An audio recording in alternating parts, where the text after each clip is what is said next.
Mr. Biffo and the Poo Fairy. Once upon a time there was a boy called Mr. Biffo. He was a very good boy and hardly ever did poo outside the toilet, only when someone else was in there and he could not hold it in. Then he took his bottom to the bottom of the garden and emptied it while squatting amongst the daffodils behind a small prickly shrub. One day when Mr. Biffo was doing poo in the garden, a magical fairy appeared and said he was the human Poo Fairy, and if Mr. Biffo wanted 3 wishes he could have some. So Mr. Biffo said, yes, I would like 3 wishes. First of all, I would like my own toilet so I don't have to dip poo on the daffodils. And second of all, I would like a job being a writer. And third of all, I would like a computer.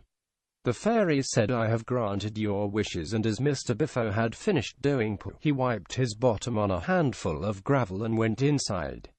When he got inside, he saw a new toilet room with his name on the door, and it said, I'm a magic toilet room that only you can see.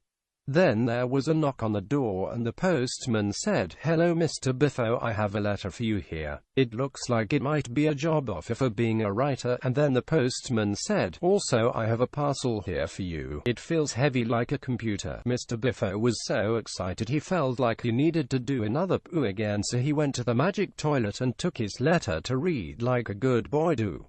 He sat down and did his poo and opened the letter, and it said he had been given a new job as a writer, but it was a job writing a stupid teletext page, and that was not what he had wanted at all. But it was a start, he supposed, so he wiped his bottom and flushed the toilet. But oh no, it turned out the magic toilet was actually his bed, and he had done a big smelly poo on it and some wee as well, and the toilet paper in the magic toilet was actually his hand. Mr. Biffo was beginning to think that the wishes all had some kind of inherent flaws to teach him an important lesson about working hard for the things he wanted instead of just being given them, but he shrugged and went to open his parcel. When Mr. Biffo opened his parcel, there was an Atari ST inside, which Mr. Biffo thought was brilliant, but then he tried to play a game on it and it was like pooing in his bed all over again, and Mr. Biffo realized he should have asked for an Amiga. Then Mr. Biffo woke up in his bed and it had all been a dream, except he really had done a poo in the bed. The end.